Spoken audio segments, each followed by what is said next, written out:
Good morning, I'm Miss Cammie and I'm going to read a story today, and I'm so happy I've got the blue bird of happiness over my shoulder. I couldn't get a picture of me and then turn around to show the book, so I just used a picture of me off the phone. Hope that's okay. Let's look at our story. Our story today is Aunt Isabel Tells a Good One, and by Kate Duke. All the little characters in the story are mice. One of them's an ant, obviously, from the name of the story, and she may be one who's telling a story inside the story. We'll have to see about that. Okay, before we begin, I want to think about some things that we might come across in the story. There might be a castle. There's a bedtime, bat, some danger, a mole, a cave.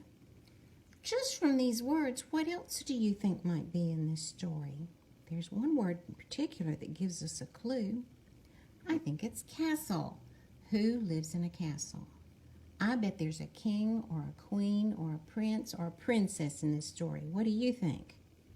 Well, let's find out. We're going to find out, too, about a mole and a bat.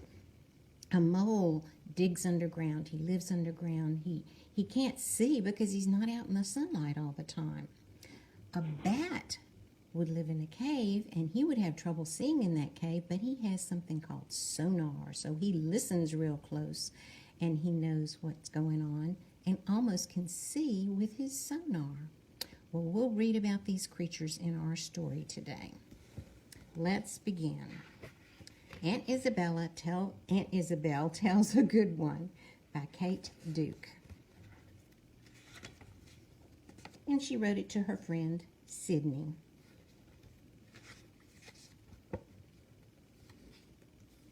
Tell me a story, said Penelope one night after supper. What kind of story? Asked Aunt Isabel. A good story, said Penelope. All right, said Aunt Isabel.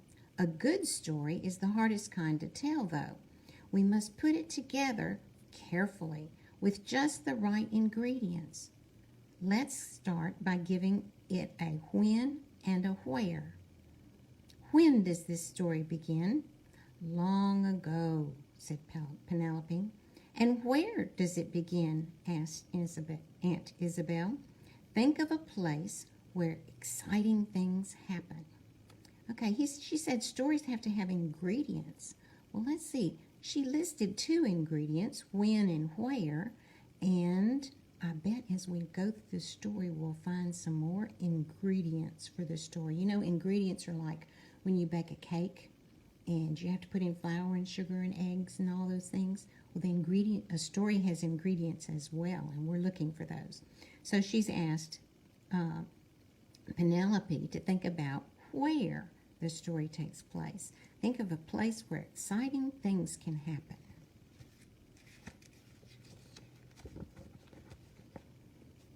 A cave, said Penelope. Long, long ago, whispered Aunt Isabel, there was a deep, dark cave in a gloomy forest where nobody lived except creatures who loved night and darkness and hid from the light. Ooh, that's too scary, squeaked Penelope. And there's the deep, dark forest, the gloomy forest. Well, we'll put something cheerful in our story too then, said Aunt Isabel. Think of who. Who shall be in this story? How about a handsome prince named Augustus who lives on a sunny hill high above the gloomy forest? In a big castle, Penelope added. Certainly in a castle, with his mother and father, the king and queen. Oh, we were right. We have a prince and a king and a queen. Aunt Isabel agreed. Prince Augustus is as kind as he is good-looking. He likes to have picnics in the garden. There he is in the garden. And he is always happy to share his sandwiches. Oh, I didn't know fish ate sandwiches. I like this prince, said Penelope. Me too, said Aunt Isabel. Now let's add someone else, someone talented and charming. Oh, sounds like a good character. Shall we name this darling animal Penelope? Oh, Lady Penelope, said Penelope. Lady Nell for short, said Aunt Isabel. Where does she come from? Nobody knows. She travels about wherever she likes and has learned many secrets and clever ways from the creatures that she meets. She can fiddle like a cricket, sing like a dove, wiggle her ears as well as any jackrabbit. Best of all, she has 4 pet fireflies that she can juggle like spinning gold stars. One day in her travels take her by the castle. Prince Augustus hears her singing. What a wonderful voice, he thinks. He offers her a sandwich. What a generous heart, she thinks. Generous means he's really giving and wants to share. Pretty soon, guess what happens? They fall in love, Penelope exclaimed. Exactly. So now our story has romance in it too. Some stories have romance, but not all stories. Romance is that love thing.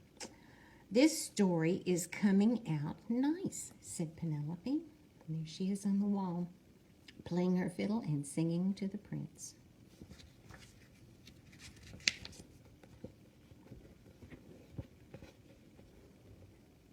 Too much niceness can be dull, though, said Aunt Isabel.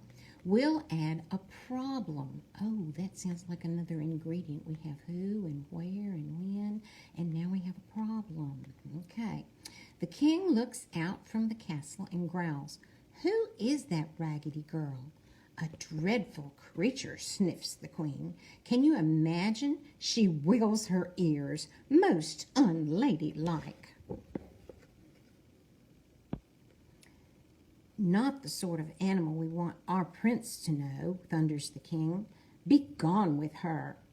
And with that, they sent Lady Nell away and forbid Augustus to ever speak to her again. Isn't that sad? Asked Aunt Isabel.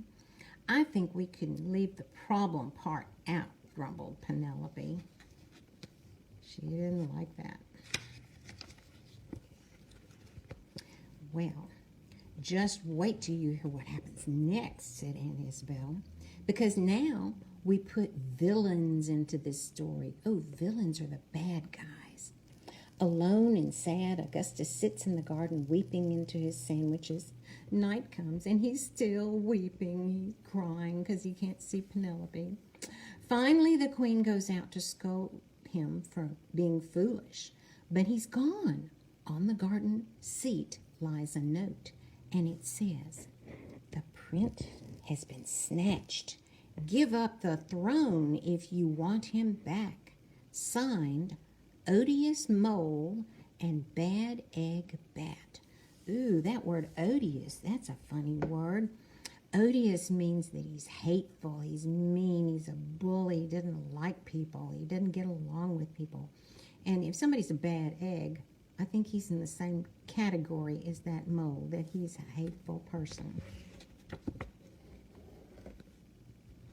Oh, how the queen weeps, and how the king wails. And oh, what a panic there is in the kingdom. Odious Mole and Bad Egg Bat, those bullies who lurk in the dark, plotting their mischief, are on a rampage. They're just going crazy. The townfolk pack their things and rush to escape. The king and queen wring their paws and wonder what to do.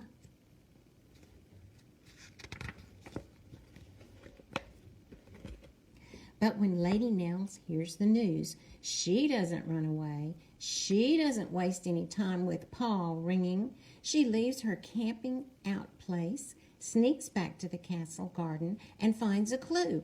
A trail of sandwich crumbs leads away from the castle and into the gloomy forest at the bottom of the hill.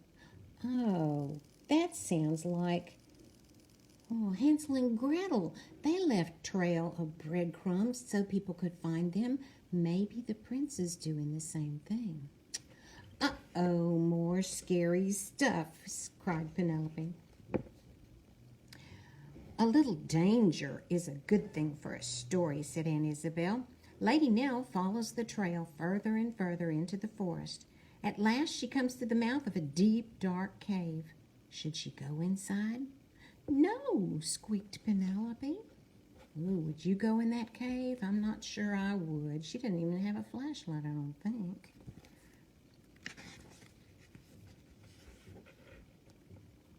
Well, someone's got to save the prince, argued Aunt Isabel. So Lady Nell marches in. There are shadows all around. The cave twists and winds. She turns a corner and sees Prince Augustus all tied up. Nellie, he shouts. Augie, she cries, and leaps to help him. Suddenly, a voice snarls, "Not so fast, my little friends," and out rushes Odious Mole with a sneer. He reaches toward them with his long, sharp claws. He has those claws so he can dig in the dirt. And look, he's got on sunglasses because the light hurts his eyes. "Oh, no," cried Penelope. "What are they going to do?"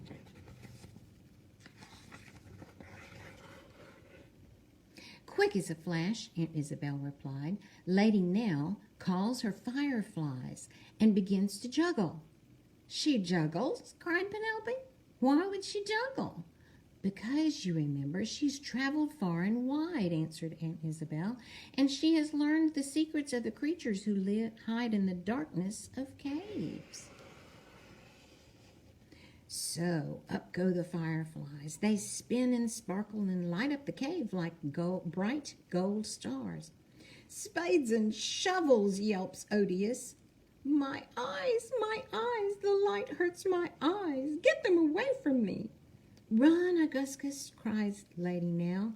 "After them, Bad Egg," snarls Odious. So Odious can't see, and he's telling the Bad Egg Bat to go after him. Oh, here's a big picture. Down from the ceiling swoops Bad Egg Bat, squealing. "Hee hee hee! You can't stop a bat with your puny flies. I'll eat them up. What a treat! Hee hee!" Lady Nell and Augustus scurry into the shadows to hide, but Bad Egg screeches, "Hee hee hee! A bat can find you in the dark. I hear where you are." "Run quietly, Augustus," whispers Lady Nell, but their paws go skitter, skitter, skitter upon the floor. "Hee hee, I hear you," screeches Bad Egg. "I'll get you now." What will Lady Nell do?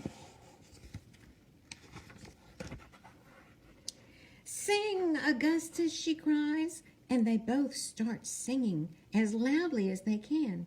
Their voices echo and echo and echo through the cave, and soon it sounds like 100 princes and Lady Nells. What a racket!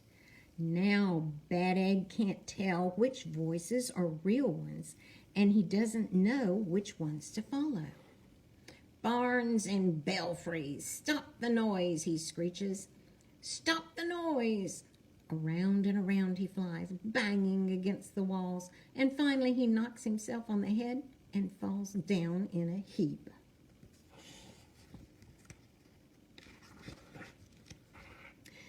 Lady Nell and Prince Augustus dash out of the cave. They don't stop until they are out of the forest and safely back in the castle at the castle on the hill. With shouts of joy, the king and queen rush to greet them. When Augustus tells them of Lady Nell's courage and cleverness, the king hugs her, and the queen says, "What fools we've been. My dear, you will always be welcome here." And Lady Nell wiggles her ears with delight. The king and queen call the whole kingdom together for a celebration. Everyone dances until dawn while the fireflies twirl and somersault overhead. As for Odious and Bad Egg, they slink back into the depths of the cave and stay there, not daring to come out, for they know no one will ever be afraid of them again. "Is that the end?" asked Penelope. It's the happy ending every good story should have, Aunt Isabel replied. Do Prince Augustus and Lady Nell ever get married? Asked Penelope. I wouldn't be surprised, would you? Said Aunt Isabel. But first Lady Nell becomes a famous musician, and first Prince Augustus becomes a good king, a good and wise king. All that will have to wait, though, until we are ready to make up another good story. And now, my dear Penelope, it's time for you to go to bed. The end. Well, I hope you liked that story. It had a where and a who, and it had a when, it had a problem, it had some danger, it had some romance, and it even had a happy ending.